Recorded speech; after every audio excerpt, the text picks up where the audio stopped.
Tonight, the Alaska Bar has recommended disbarring former federal judge Joshua Kindred. That comes months after a judicial council found Kindred had an inappropriately sexualized relationship with a former law clerk.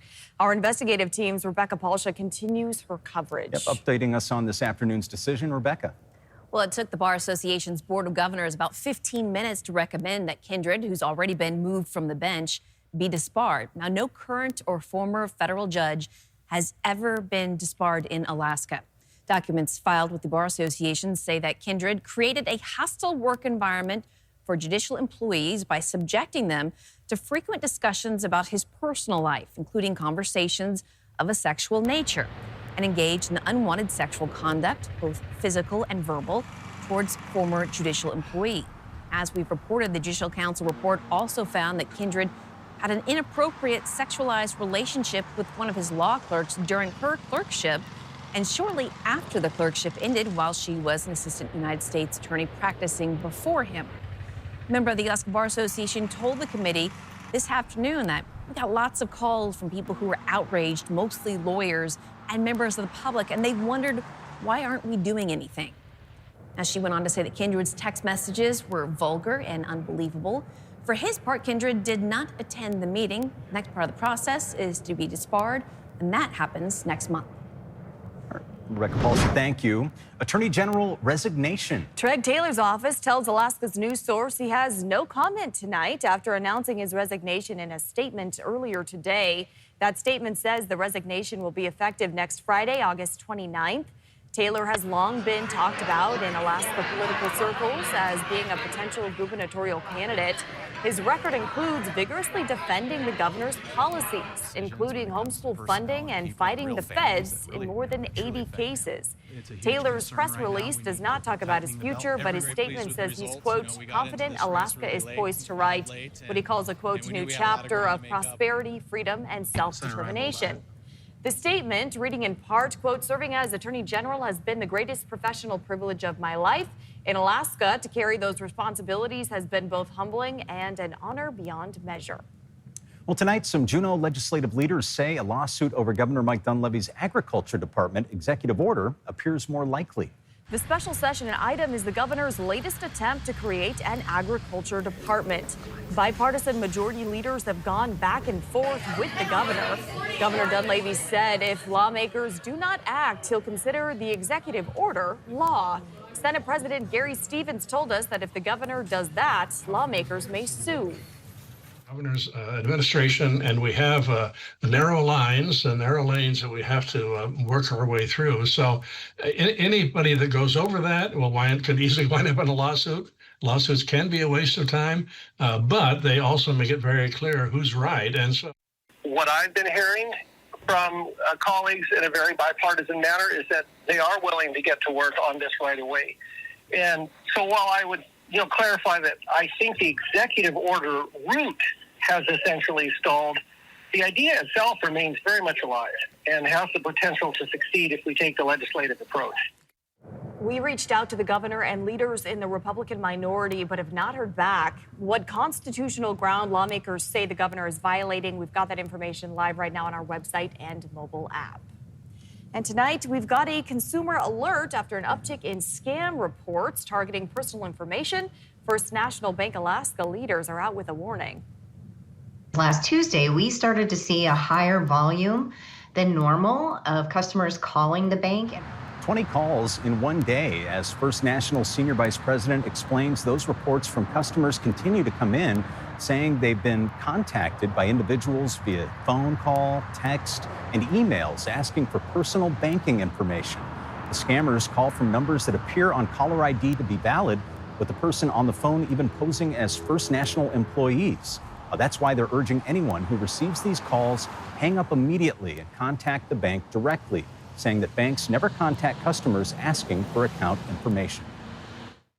Our information security folks are very well aware of the trends that are happening, and we're in constant communication with them, and they provide information to our employees in terms of what to look out for, how to identify fraud calls, text, emails, and action that they need to take to help protect our customers.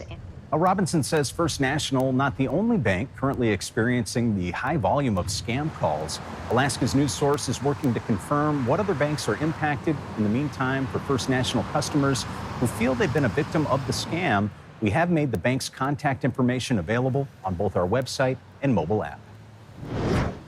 Tracy Sinclair joining us now with the forecast. Tracy. Hey, yeah, we're trying to see. It's looking like a little bit of sunshine out there, and that's good news, at least in South Central and Southeast. The interior parts of the state, rain is headed your direction, West Coast as well. But right now, as we look out our window here in the Anchorage area, 61 degrees out at Stevens International Airport. Winds pretty much on the mild side, only to about 6 miles per hour. But this is what we're talking about. We are going to see some heat over the weekend. Now, a few showers likely in Southeast, but for areas around Hyder, the city of Hyder, you are expecting a heat advisory for Saturday. That's upper 70s to low 80s. And the reason they put it into place is because really, if you're not used to this kind of heat, and many Alaskans aren't, you do have the possibility of suffering from heat complications. So just kind of be aware of that. But this is really what we're looking at. It's that big system to the west that is not only going to bring rain into western Alaska, but it's going to push all of that rain into the interior.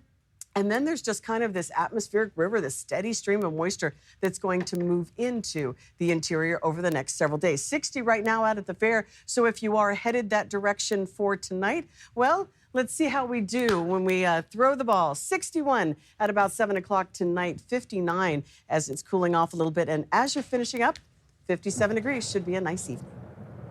All right, Tracy, thanks so much. And a great night for the fair. The Alaska State Fair has opened its doors again today after being closed for the past couple days. Yeah, the fun is still all out there, and so is Charlie Fellows. He's taking a shot at glory. Yes, we're back here on the Alaska State Fair in Palmer, and we've got a score to settle. A couple days ago, a couple other members of Alaska's News Source, members of the weather team, Melissa Fry and Bailey Braun, tried their hands at a basketball game, a carnival game here at the fair, and Melissa was able to make a shot, which is very impressive, and I'm out to prove that the sports team can do it as well. I'm here as someone who, although I stand 6'1", have never played basketball in any meaningful capacity throughout my life, but that is not going to deter me here today. I have 2 shots, and we will see what happens. I see some Boston merch here. As a New England man myself, definitely very interested in that. We got this ball up here, 2 shots. First one is very far off, but you know, that's why we have second chances. This one's for all the marbles. And it's off again. So there you have it, folks. As a newly disgraced and demoted member of the Alaska's News Source sports team, I will surely be hearing about that one once I get back to the studio. Yes, Melissa, you win, you get it. Enjoy your Portland Trailblazers basketball. I will be dreaming of what might have been, and I will now take my leave. From the Alaska State Fair in Palmer, I'm Charlie Fellows, Alaska's News Source. Wow. You're the best, Charlie. Thank you. Better luck next time. Why is everybody giving Melissa such a hard time? I would not have doubted her skills. No. I would know. No, okay. She's going to school that man. I'm going to tell you that. She is. All right. We should note on the subject of the Alaska State Fair, you know, the fair, it always attracts talent, live performers, including the group Mastodon, who's scheduled to perform tomorrow, 7 p.m. Pretty heavy rock band, but they will be taking the stage with a heavy heart as the band's frontman, Brent Hines, passed away at the age of 51.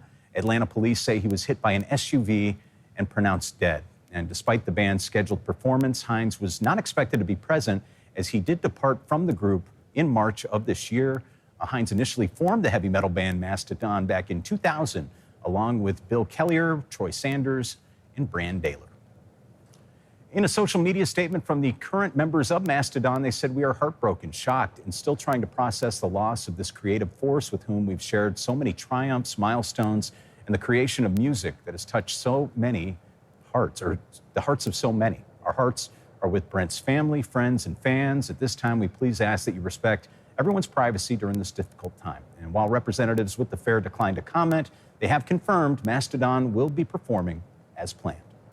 And still ahead, renovating a community park that's seen better days. We'll show you what new things could be on the way to Newby Park. You're watching Alaska's News Source. A group in North Pole is working to bring back a community park that's been in disrepair for years. And the Fairbanks North Star Borough Assembly voting unanimously in July to allow a local nonprofit to lease Newby Park to improve its baseball, softball, and soccer fields, expand the parking, and develop the rest of the land for year-round activities. Car shows, rummage sales, winter sports, a farmer's market, they're all planned for the space once it's renovated. And according to Jerry Million with the nonprofit, local schools could also use that space for their sports instead of having to drive to Fairbanks for games. We're working on getting a lease for the property with the intention to buy it and develop the full 75 acres. And this will end up being a gym in the North Star Borough area, because not only will North Pole utilize it, but Moose Creek, Chena Ridge, Two Rivers, Fairbanks, the Fairbanks schools come out here and play. According to the nonprofit, they're still waiting for the contract to be drawn up, and once that's complete, Million expects the project to take about 5 years. A deep-sea adventure in Alaska joins a wider scientific mission across the country. Our Joe Allgood is here to explain what's going on for a story he's working on for the late edition. Joe. Yeah, that's right. It's a nationwide effort to map all of America's seafloor. A group of scientists recently spent time in the Aleutian Islands diving thousands of feet down. I got the chance to speak with a couple of the scientists who were on those deep-sea plunges. This research, is part of that broader picture of trying to understand that across the U.S., but in a place that's just so unique and so special. The Aleutian Islands are amazing from a ecological standpoint, from a fisheries standpoint, and from a history standpoint. So this contributes towards that greater understanding. I'll have the full story for you tonight on The Late Edition. And coming up here, I'll have your forecast next. But first, let's take a look at those daylight hours across the state. We are losing daylight rapidly. I just have to throw that out there. 5 minutes and 36 seconds of a decline here in the Anchorage area. 6 minutes and 49 seconds for you in Fairbanks, and 4 minutes and 53 seconds in Juneau. Bethel, you're losing 5 minutes and 30 seconds today. Thanks for listening. Click subscribe so you can get the latest podcast from Alaska's news source automatically. And stay up to date with breaking news and in-depth reporting available for free 24/7 with the Alaska's News Source app.